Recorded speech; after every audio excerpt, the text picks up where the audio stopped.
দোকানদার কই? লাইট নেই, কারেন্ট চলে গেছে। আমরা দোকানে আসাতেই কারেন্ট গেছে। আচ্ছা ভাই, ওই লাল পুতুলটা দেখি। একদম 500 করে। হ্যাঁ একদম। আসসালামু আলাইকুম, আপনারা সবাই কেমন আছেন? আশা করি যে যেখানে আছেন সুস্থ আছেন, ভালো আছেন। জি আলহামদুলিল্লাহ, আল্লাহর অশেষ রহমতে আপনাদের দোয়া ভালোবাসায় আমরাও অনেক ভালো আছি। তো গাইস, চলে আসলাম প্রতিদিনের মতো নতুন আর একটি ব্লগ ভিডিও নিয়ে, শুধুমাত্র আপনাদের জন্য। আজকের এই ব্লগটি স্টার্ট করছি সন্ধ্যা রাত থেকে।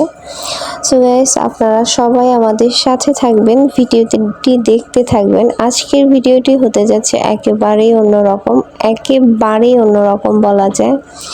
তো আজকে আমরা চলে যাচ্ছি হচ্ছে মুন্সিগঞ্জ মাওয়া। এটা হচ্ছে মাওয়া। এইটা ছিল আগে হচ্ছে আমরা যে শরীয়তপুরে যাইতাম, তো তখন হচ্ছে এটা লঞ্চ ঘাট ছিল। তো পুরাতন লঞ্চ ঘাট বলা যায়, যে এখন তো আমরা সেতুর উপর দিয়ে যাই, যেহেতু সেতু হয়ে গেছে। তো এটা হচ্ছে আগে লঞ্চ ঘাট ছিল, আমরা এই রাস্তা দিয়ে অনেক যাওয়া আসা করছি। তো আগের মতো ওরকম নাই, এখন হচ্ছে এটা একটা কি বলবো আর কি, বিভিন্ন জায়গার বিভিন্ন পর্যটকরা আসে ঘুরতে। তো এটা খুবই সুন্দর একটা জায়গা, আসলে এতটা সুন্দর হয়ে গেছে, এর আগে কখনো আর কি আসি নাই, যেহেতু জানতাম না। তো ফাইনালি চলে আসলাম আমরা। এই যে দেখেন, জায়গাটা কিন্তু খুবই সুন্দর, মনে হইতেছে বিশাল বড় এক মেলা বসছে। তো যাই হোক, ছোট বোনের শ্বশুর বাড়ি থেকে আসা, বোনের শাশুড়ি, বোনের হাজবেন্ড আর আমরা সবাই তো চলে আসছি। রাত হয়ে গেছে, রাতেই আসছি, কারণ বিকেল টাইমে আসতে চাইছিলাম। তো তখন হচ্ছে ওদের পুরান বাড়িতে একটু ঘুরাইতে নিয়ে গেছিল, গত ভিডিওতে দেখছেন আপনারা। তো যার জন্য আসতে পারিনি। এরপরে হচ্ছে বৃষ্টি নেমে গেছিলো। আসলে আমাদের যে প্ল্যানিং ছিল আমরা এই ঘাটে মেলায় আসবো, তো সেটা হচ্ছে ক্যান্সেল হয়ে গেছিলো। কারণটা হচ্ছে প্রচুর বৃষ্টি হয়েছিল, তো যার জন্য ভাবছিলাম যে হয়তো বা আর যাওয়া হবে না। তো দেখেন, মেলায় আসার পরে হচ্ছে সর্বপ্রথম দেখলাম যে ঝালমুড়ি আর কি, তাও আবার বোম্বাই মরিচ দেওয়া, যেটা আমি খুব বেশি পছন্দ করি খাইতে। তো পরে আমি তো প্রথমে ঝালমুড়ির অর্ডার করে ফেললাম, যে আগে ঝালমুড়ি খাই, তারপরে পুরোটা দেখবো আর কি। তো যাই হোক, আমি আর আপনাদের ভাইয়া হচ্ছে ঝালমুড়ির অর্ডার করে ফেলছি সবাই মিলে। এখন হচ্ছে আমরা ঝালমুড়ি খাবো। তো এই যে আমি হচ্ছে একে একে সবাইকে ঝালমুড়ি দিচ্ছি। আর এই যে মেলাটা হচ্ছে খুবই সুন্দর, এমন কিছু নাই যে এই মেলায় পাওয়া যায় না, মোটামুটি সব কিছুই দেখতেছি পাওয়া যায়। তো যাই হোক, বৃষ্টি হয়েছে যেহেতু, দেখেন মেলার অবস্থা খুবই খারাপ, রাস্তাঘাটের অবস্থা একেবারেই খারাপ হয়ে গেছে। প্রচুর বৃষ্টি হয়েছে, যার জন্য এরকমটা হয়ে গেছে। তো যাই হোক, এরপরে চলে আসলাম ভাগ্নির জন্য, ভাবলাম যে একটা পুতুল কিনি। তো প্রথমত আমি জিজ্ঞেস করছিলাম যে বাবা তোমাকে কি কিনে দেব। তো আপনাদের ভাই আমাকে বলতেছিল যে মেয়ের জন্য কোনো একটা খেলনা নাও মেয়ের জন্য। তো ভাবলাম যে কি কিনে দিব। তো এরপরে আমার মামিমা বললো যে ওর তো এরকম কিছু দিয়ে খেলে না, কিছুই লাগবে না। তো বললাম যে না, কিছু তো কিনে দিব, তো সেটা কি। তারপরে হচ্ছে আমার মামিমা বললো যে একটা পুতুল দিয়ে হয়তো খেলতে পারবে, এছাড়া কিছু দিয়ে খেলতে পারবে না। তো চলে আসলাম পুতুলের দোকানে পুতুল কিনতে। দেখেন ভাই, আসার পরে হচ্ছে কারেন্টটা চলে গেছে। আসলে তো কারেন্টও ডিস্টার্ব করতেছে। যাই হোক, কারেন্ট আবার চলে আসছে। তো পুতুল দেখতেছিলাম, আর রাস্তার অবস্থা নতুন করে কি বলবো, খুবই খারাপ অবস্থা। আপনাদের ভাইয়া আর আমার বড় বোন জামাই রনি ভাইয়া, উনি বারবার বলতেছিল যে এই বৃষ্টি বাদলের দিনে কি দরকার ছিল আসার। আসলে চাইছিলাম একটু বিকেল টাইমে আসতে, পদ্মার পাড়টা আর কি, আমাদের সেই পদ্মার পাড়টা একটু আপনাদের সাথে আমি শেয়ার করতে চাইছিলাম, যদিও বৃষ্টির কারণে সেটা আর কি মিসিং হয়ে গেছে। তো যাই হোক, এখানে অনেক কিছু আছে। এখানে হচ্ছে চটপটি ফুচকার দোকানে এটা। তো তো কি বলবো, সবটাই আছে, যা কিছু আপনি চান সব কিছুই পাইবেন। অবশ্যই এখানে হচ্ছে একবারে সোজা কথা, কক্সেস বাজারে আমরা যা কিছু চাই তা কিছুই কিন্তু পাই। একবারে বিশাল বড় মেলা, যেমন সাগর পাড়ে, তো এটা হচ্ছে পদ্মার পাড়ে হয়েছে, তো সেই বড় মেলা। তো যদিও সব কয়েকটা জিনিসেরই যে জিনিসগুলো আর কি দেখলাম, তো সব কয়েকটা জিনিসের আর কি রেটটা একটু বেশি আর কি, নর্মালি যে রেটটা থাকে তার থেকেও বেশি। তো এই যে এখানে হচ্ছে কাঠের জিনিসপত্র আছে, তো আমি ভাবলাম যে ফাতেমাকে কাঠের খেলনা কিনে দিই, মেয়ে আমার কাঠের খেলনা নিবে না। আর ভাগ্নিকে যদি কাঠের খেলনা কিনে দেয় তাহলে তো বাইরে টাইরে মনে করেন যে ঘরের গ্লাস ভেঙে ফেলবো।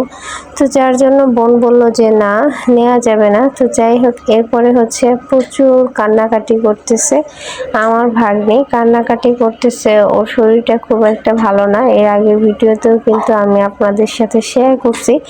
তো ওর কান্নাকাটি করতেছে প্রচুর, মানে ওর পেটে ব্যথা সম্ভবত, ও তো আর বলতে পারে না, মাত্র 1 বছর হইল। তো এরপরে হচ্ছে এরই মধ্যে আমার মাওইমা আর আমার ছোট বোন, আবার ওদিক থেকে হচ্ছে আমার তালুই আসছে। তো ওকে নিয়ে হচ্ছে ডাক্তার কাছে চলে গেছে। আসলে মেলায় আসছে এরকম একটা ঘটনা ঘটে যাইব কখনোই বুঝতে পারি নাই, আসলে খুবই খারাপ লাগলো বিষয়টা। তো আমরা সবাই চাইছিলাম যে চলে যাই, তো এরপরে হচ্ছে চলে যাই বললে তখন আমার তালই বলল, আমার মা বলল যে না, আমরা চলে যাই, ওকে নিয়ে ডাক্তার দেখাই, ডাক্তার কাছে তো এত মানুষ যাওয়ার কোনো প্রয়োজন নাই, তোমরা যেহেতু আসছো তোমরা এইখানটা একটু ঘুরে টুরে দেখো। তো যাই হোক, যার জন্য আমার ছোট বোন ভাগ্নিকে নিয়ে তার শ্বশুর শাশুড়ির সাথে হচ্ছে চলে গেছে মেয়েকে নিয়ে ডাক্তার কাছে। আসলে এত সুন্দর একটা মুহূর্ত, সবাই ভালো লাগার আনন্দময় কিছু মুহূর্তের মধ্যে আমরা ছিলাম। তো এর মধ্যে এরকম একটা ঘটনা হয়ে গেল, ওকে নিয়ে হচ্ছে চলে গেছে। আর আমি হচ্ছে ওই ভাগ্নের জন্য পুতুল দেখতেছি। আসলে এক এক দোকানে এক এক রকম পুতুল, যেটা দেখি সেটাই ভালো লাগে। তো আমি চাইছিলাম একটু বড় সাইজের পুতুল নিতে, তো ছোট সাইজ আছে, বড় সাইজ আছে, এর থেকেও একটু বড় সাইজের পুতুল নিতে চাইছিলাম। আর ফাতেমা রাইসাকে হচ্ছে খেলনা কিনে দিব ভাবতেছি। তো ওরা হচ্ছে মানে খেলনা, কত রকম খেলনা আছে আসলে, ওরা এইটা ওইটা মানে যেটা আর কি কোনো খেলনার মধ্যেই পড়ে না ভাই, এইগুলা দেখতেছিল বাচ্চা, তো কি বলবো। তো এখানে হচ্ছে এই দোকানে আমার একটা পুতুল ভালো লাগলো। তো আসলে জানি না পুতুল, এখানে 2টা পুতুল আর কি আমি নামায় নিলাম। তো আপনারা একটু দেখেন যে আসলে কোন পুতুলটা একটু বেশি ভালো লাগে। আসলে আমার কাছে, আমি রনি ভাইকে ডাইকা জিজ্ঞেস করতেছি যে এই যে 2টা পুতুল, যাই হোক আর দোকান ঘোরাঘুরি হবে না, এখন এইখান থেকে আপনি যে কোনো একটা সিলেক্ট করেন। তো এরপরে সবাই দেখতেছিল, আসলে আপনারাও কমেন্ট করবেন যে এখানকার মধ্যে কোন পুতুলটা বেশি সুন্দর হয়েছে। তো এখান থেকে হচ্ছে আমি একটা পুতুল নিয়ে নিতেছি। তো এই যে ফাইনালি আমাদের সিলেক্ট করা হয়ে গেছে, আমরা হচ্ছে এই লাল পুতুলটা নেব। তো এইখান থেকে আসলে পুতুলটা কিন্তু খুবই কিউট, ভালো লাগলো আমার কাছে। আর এদিকে অনেক ধরনের পুতুল আছে, বাট আমার কাছে এটা ভালো লাগলো। রনি ভাইও বলছে যে না, এটা সুন্দর আছে, এটা নিতে পারো। তো যাই হোক, আমরা আর বেশি ঘোরাঘুরি করব না, কিছুক্ষণের মধ্যেই হচ্ছে চলে যাব বাসায়। কারণটা হচ্ছে ওইদিকে ফোন দিছিলাম, মামিমা বললো যে সমস্যা নাই, ডাক্তার থেকে ওষুধ নিয়ে এসে খাওয়াইছি, ওর হচ্ছে গ্যাস পাম্প হয়েছে, তো এখন আগে থেকে একটু ভালো। তো যাই হোক, ভালো হোক, আলহামদুলিল্লাহ ভালো, কিন্তু কেন যেন মন বসতেছে না মেলায়। তো ভাবতেছি আমরা চলেই যাব সবাই, তখনই সবাই চলে যেতে চাইছিলাম। তো যাই হোক, হয়তো বা সময় সুযোগ করে অন্য কোনো সময় আসা যাবে বা আসবো আমরা। তো এখন হচ্ছে চলে যেতে ইচ্ছে করতেছে বেশি। তো এরপরে এই যে এদিকে চলে আসলাম। আসলে এই ফুলের দোকানটা হচ্ছে খুবই সুন্দর, আসলে বিশাল বড় একটা ফুলের দোকান। এইখান থেকে হচ্ছে ফুল চয়েস করলাম যে ফুল কিনে নিয়ে যাব।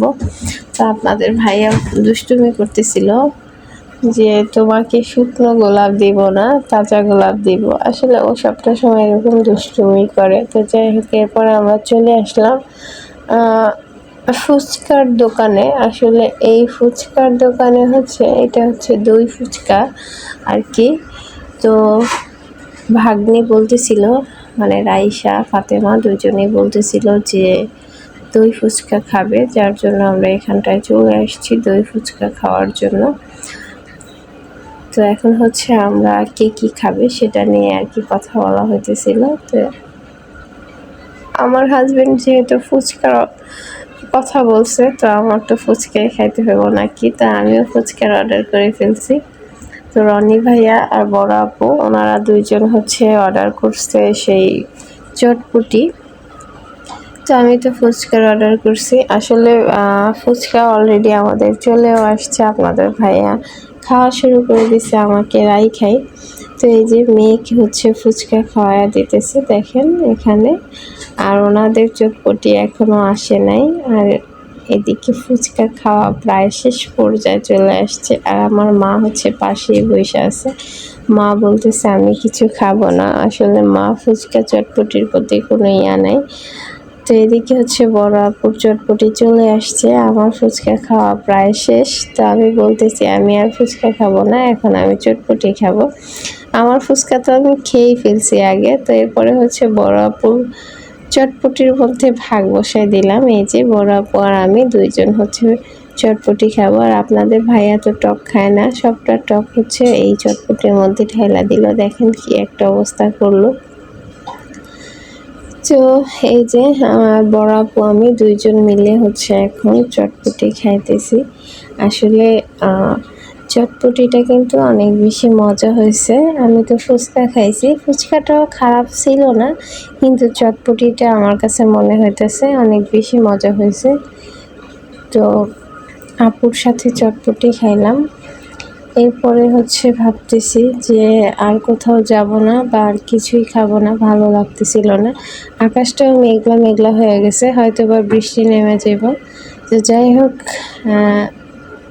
বাড়ির দিকে এখন হচ্ছে রওনা করব। এই যে দেখেন আমরা কিন্তু অলরেডি গাড়িতে উঠে ফেলছি, তো চলে যাব বাসায়। মেলাটা আসলে আপনাদের সাথে আমি পুরাটা ঘুরে শেয়ার করতে পারলাম না, কারণটা হচ্ছে আসলে মনটাই খারাপ হয়ে গেছে, যার জন্য আর কি পুরাটা মেলা আমরা ঘুরি নেই। যেইটুকু দিয়ে ঢুকছিলাম ওইটুকু থেকেই আবার বের হয়ে চলে যেতেছি। কারণটা হচ্ছে এই গলি ওই গলি এইগুলো হচ্ছে আমাদের ঘোরা হয় নাই। কারণটা হচ্ছে সবাই একসাথে আসলাম, তার মধ্যে এরকম একটা ঘটনা ঘটে গেল, যার জন্য। তো যাই হোক, যতটুকু পারলাম আজকের ভিডিওটা আপনাদের সাথে শেয়ার করলাম।